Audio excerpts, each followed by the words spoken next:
President Trump has named Gina Haspel as the new director of the CIA. Trump confirmed the news in a tweet earlier. If approved by the Senate, Haspel will become the first woman to lead the spy agency. CBS News Justice and Homeland Security correspondent Jeff Pegues joins us now to talk about it. Jeff, I spoke with someone this morning who worked very closely with Haspel, and this person told me you don't mess with her. She's a door kicker, but she wasn't just a worker bee. She was also an architect of the enhanced interrogation program, which dealt with black sites and torture. What's been her record exactly, Jeff, at the CIA? Well, she is well respected within the rank and file at the CIA, and I found that out last year when I made calls around her as she was being appointed to be the number 2 at the CIA, deputy director. And so she is someone who has gained respect over her 3 decades working at the agency. She is a career intelligence officer. She joined the CIA and moved up. She was a station chief overseas, and she also ran some of their covert operations and human intelligence operations for the CIA. So yeah, those folks who were telling you that she is a door kicker, well, that's pretty accurate. She's pretty tough, and she is well respected. You know, back in 2009, President Obama closed these dark sites in which she was involved in. He could have prosecuted folks like her, and he chose not to. Do you think that this is really a stain on her path moving forward, or is there a sense within the CIA that she may have learned from this and could then build on to the future of what the CIA might look like? Well, her supporters within the CIA will tell you that she was just following orders and she was cleared of any wrongdoing. But clearly, if you look at her Achilles heel, this would be it.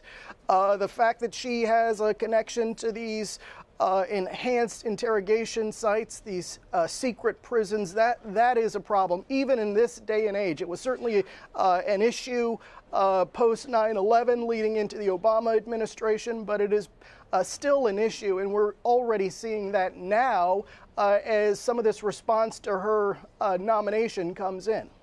Senator Ron Wyden said that he opposed the nominations of both Mike Pompeo and Gina Haspel. And to quote here, Ms. Haspel's background makes her unsuitable to serve as CIA director. If Ms. Haspel seeks to serve at the highest level of the U.S. intelligence, the government can no longer cover up disturbing facts from her past. As we mentioned here, talking about her past and those black sites and interrogation, do you think she'll get confirmed? Well, I think ultimately she will get confirmed, but you will have this backlash from senators like Ron Wyden who are concerned about her past. So it is something that she will have to address. Keep in mind, though, during the campaign, President Trump, then candidate Trump, was someone who endorsed the idea of waterboarding. And at that time, I asked then CIA director, as I was traveling around with him, you know, what he would do if he were in that position where a president ordered him to restart some of these enhanced interrogation programs. He told me flat out that he would resign, that he would advise against it and resign. And so what you will have during these confirmation hearings, Haspel will get those same questions. What will you do if President Trump asks you to revise these enhanced interrogation or secret prisons? What will you do? And so she will be asked that very pointed question during these confirmation hearings. But, you know, ultimately, she is likely to be confirmed. So when you're comparing her to Mike Pompeo's time, how do you differentiate the two?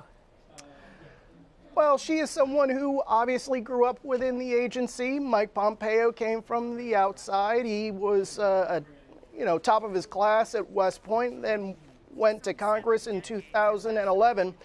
But within the agency, he was seen as someone who obviously came from the political side of government, and the agency, within the agency, the rank and file, they see their job as being above politics. So there are those within the agency who were at times pushing back against some of Pompeo's decisions. So Haspel, Pompeo come from 2 different areas of government, and as I said, she has risen up through the agency, and for a woman that has really been an incredible rise over the last several years. Former CIA director John Brennan encouraged diversity, and so there are a lot of people within the agency who are cheering this announcement. I can see why. A woman at the head of the CIA, something you might not have expected 20 years ago. Jeff Pegues, thank you, sir, for joining us.